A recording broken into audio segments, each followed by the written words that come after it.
I grew up in an Air Force family, lived on military bases my entire life.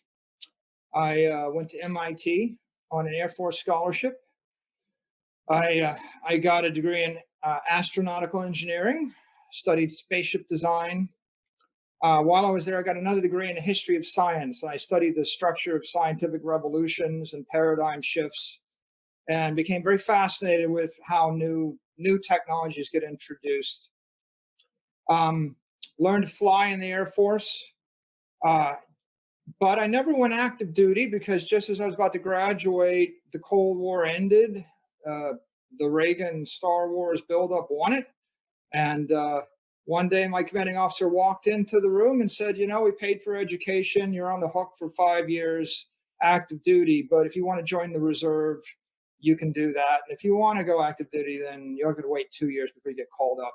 So, the choice would get paid 3 times as much in the civilian world, or, and serve in the reserve, or wait. So, this was an easier choice for me because I was going to be a pilot, and in my final semester, I was diagnosed mistakenly with a benign heart murmur, and it disqualified me from flying combat jets. And so my hopes dashed to being a fighter pilot. I decided I did not want to wait around, and so I joined the Air Force Reserve, and I became a civilian unexpectedly in the final month of my undergraduate career. I thought I wanted to be a professor.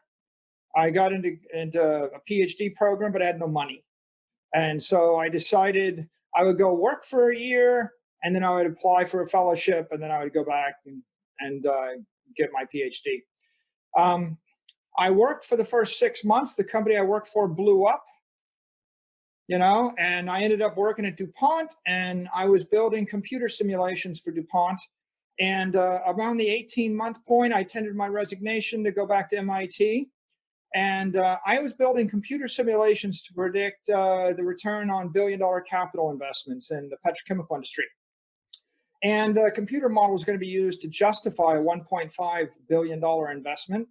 And the executive that wanted the money, I'm sure he said to his staffers, "Hey, tell the kid we need him to finish the job." And I was 24 and living in an apartment with milk crates for bookshelves, spending $700 a month. And I knew I didn't want to stay and be a corporate bureaucrat. So I was like, "No, I'm not staying." And the executive said, "Well, give him whatever he wants." And I said, "Well, you want a raise?" I was like, "No, I don't want a raise." I said, "Well, what do you want?" I said, "Well, when I was in high school, I wanted to be a rock and roll star, and that was dashed. And when I was in college, I wanted to be a fighter pilot astronaut, and those hopes were dashed. And my third idea was be a professor, and that's what I'm going to go do. And there's only one last thing on my checklist, which is I'd like to be a CEO of my own company." And I said, "Okay, so if you want me to stay, you're going to have to let me start my company. I think I got $250,000 in cash, $2.5 million in contracts. They let me hire 10 people from DuPont, give me free office space and computer equipment for the first 2 or 3 years. I took they said, "We can't give you the money up front. You're just a 24-year-old. I said, "You got to, because this is the only time this negotiating strategy ever works." I said, "You got to give me the money because I have no money."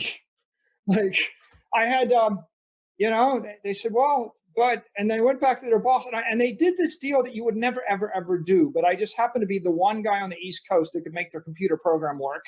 And the guy was 12 weeks from getting a $1 billion check from a mega corporation, and it was all irrelevant. So they gave me the money. I thought, "Holy crap, I have $250,000. This is enough capital to last me for 7 years." So I figured 7 years, good, let's start. And so age 24, I started MicroStrategy with the thought that I didn't want to work for anybody else. And when it failed, I would go back to college. And it never failed. In the first year, we did, 10 people, and then 20, and then we were 5 million, then we were 10 million, then we were 20 million, then we were 40 million. And at some point, we were 80 million, and then we kind of came to the market in the 96, 97 time frame, and the dot-com revolution's going crazy. Everybody's clamoring, you got to go public. So we came public in 1998. And then there was no going back. I got on the roller coaster